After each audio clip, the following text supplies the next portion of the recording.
People here raising after time.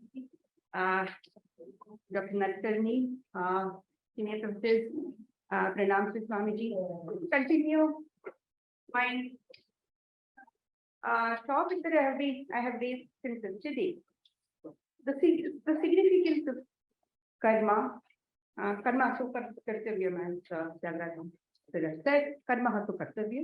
So it is dharma as well, and dharma means dharma has been the forefront in every conceptual discussion in India.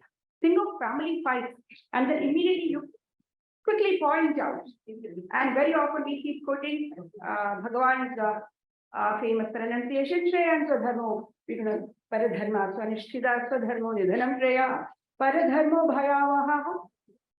So the vision is that any life appropriately lived takes you to a higher level.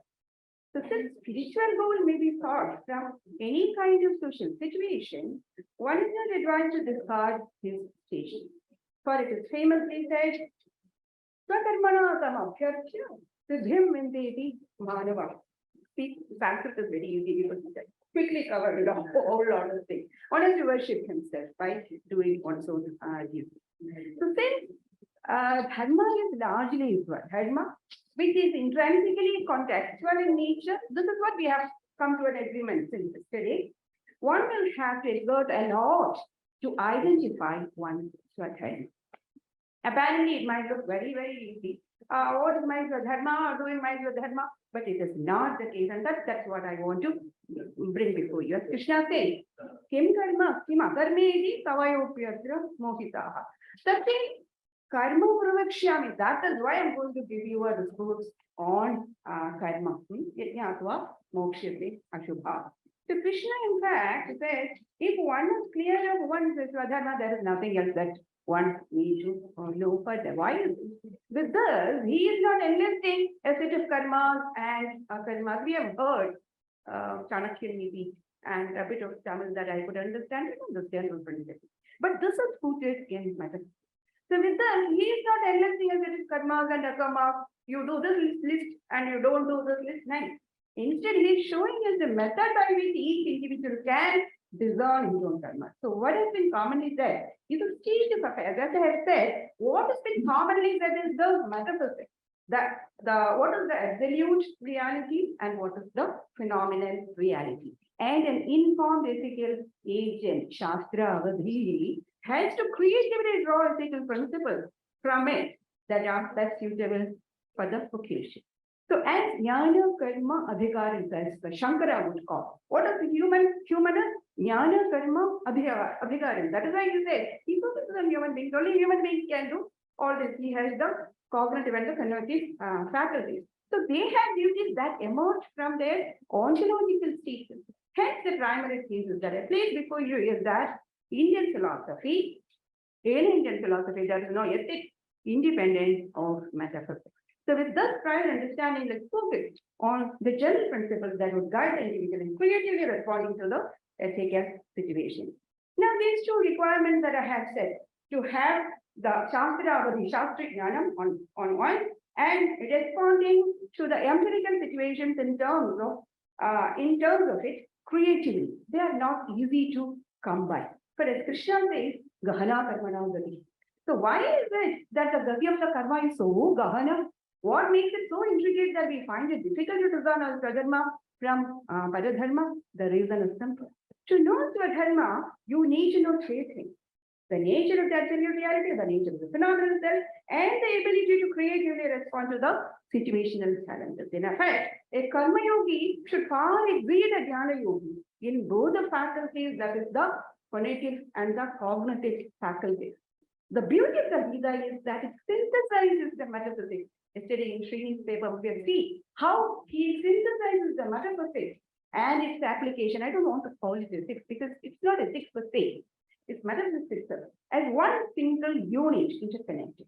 His synthesizing ability is amazing. No theory stands distinct and isolated in Gita.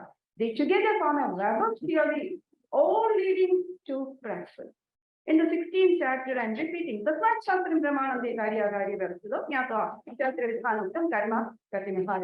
So these karma, as they are called, are to be performed in such a fashion as it fulfills the individual well-being and at the same time the well-being of the world at large. So this is the paradox that we are brought to. How is it that one can perform a karma which brings individual well-being and at the same time the well-being of the world?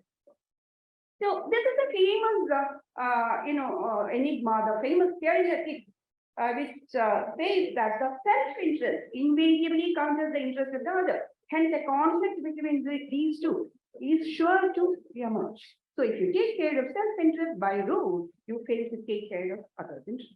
Now, this is one. On the other, there is also the fact that the performance by performing this karma, what happens? Is that you're pouring oil into the burning fire. Because as you are doing karma, again you are pure vasana, and you are ever tied to the cycle, Praditya Samaspada Chakra and Buddha.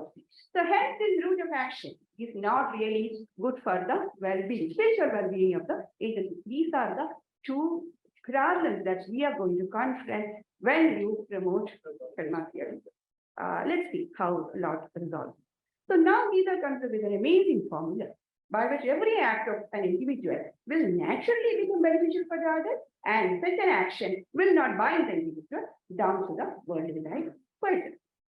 So this technique of sacrificing the self-interest for the welfare of the larger interest of the beings around, which interestingly also opens up the way of release for one, is encased the principle of yajna.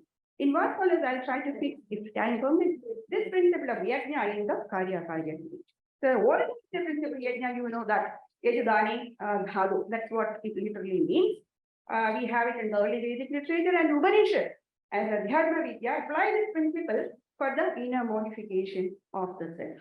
So we have a glimpse of her in the very first mantra of the Ishavasya Upanishad, the first mantra, the third line, Tena Tyaktena Bhujidhaha. Now you have the famous Shankara interpretation. Shankara interpretation is to call for a renounce, to renounce the world. That is what Shankara says. So Tena Tyaktena Bhujidhaha means you should renounce the world because it's not the real one. But there could also be a plain meaning to it. What is the plain meaning? Without any agenda. It calls for enjoying the world by sacrifice. Now, this seems to be contradictory. For self-enjoyment, you should grab rather than sacrifice. This art of enjoying by sacrificing has been explained at length in Gita, borrowing the principle of yajna from the Vedic literature. In the third and the fourth chapter, Krishna goes extensively. He says, Yajna karmano nyatra lokoyam karma bandhanaha tadadham karma kaunteya mukta sangha samachare. So one will have to perform every action as yajna. Yajna karmano nyatra. So what is yajna? Yajna literally means, as I have said, yajudani dhanu to give. The past essence of yajna is what is in the first mantra of the Yajurveda, Sadhamaya Karmanaha, describes yajna as the noblest of all deeds, done for the greatest good for the greatest number. Now, this is popular and it has been mostly used. This is the mostly used sense of yajna, where you speak of collective work for the benefit of the larger community. Such works are called yajna. Even today, we employ this sense when we say Shuchi Karna Yajna, Saksharada Yajna, and so forth. Also, but when we come to the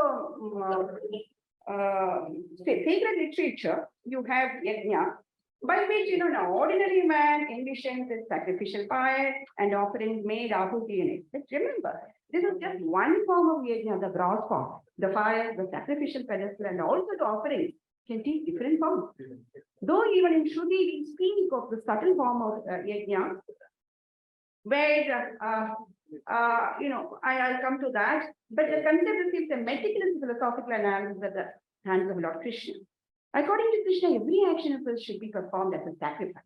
Even mundane routine acts like eating, Lord says, consuming the prashasta shlokaha, yajnashishtasanastanto, muchyante sarva silvishahi, bhunjarete dvakham bhavaha, ye pachanti atma karanata. I take some food, these days I stay alone. I take some food invariably, feed someone so that otherwise it will be bhunjarete dvakham bhavaha, ye pachanti atma karanata. You can't cook for yourself. So one is allowed to nourish yourself after feeding the other. That is, the cooking should be done for another, and then you can have the remaining. One should cook for primarily for others and can consume. Now, this is just an instance of eating, and this format has to be followed in every action. And wherever this format cannot be followed, it should be minimized. That's the method. So this way, you should transform every action as a kind of a yajna, sacrifice, perform selflessly and nourish yourself along with. Now, Krishna wants Arjuna and through the whole entire humanity that if actions are not performed following this principle of yajna, you will be bound by it. Yajna Shishtamrita Bhujo Yamdi Brahma Sanatana. Mayam Logopya. This world is not meant for someone who is not engaged in this principle of yajna. Mayam Logopya. So, citing the significance of this principle of yajna, Krishna says, see, this very creation is rooted on the principle of yajna. He shows it extensively. The very creation was made with this principle of yajna. Sahayajna Prajapishva Purovacha Prajapati. And he goes on saying how the principle of yajna happens to be the fundamental principle upon which the whole creation happens. And further he says how the world functions with this principle of yajna. Anadhavami Bhudani. These are all very persistent slokas, so I don't want to repeat. Anadhavami Bhudani. Pajanya Anasambhava. Yajna Yajna Karma Samudbhava. Anna happens to be from the Pajanya from the Yajna. So therefore, Yajna is the and we beings are being nourished by the food. So Yajna happens to be the very foundation of the whole process of the world. And he says, Karma Brahmodbhav Vidhi, Brahmashtra Samudbhav. So even the absolute has been placed on the functional mode, even the absolute has been placed on the principle of yajna. Evam pravartitam chakram manuvarti yadihaya, who doesn't follow this principle of the principle of yajna, most of us is the jivadi. He is leading a very wasteful life. So in brief, the simple principle that suppose the very existence of entities in the world is yajna. And everybody will have to give rather than take. So giving is the principle, the fundamental principle, not the getting. So with that, we get things clear. There is absolutely no place for one's individual cravings and desires. The principle of yajna is supreme, and one will have to lead a life of service. How much time?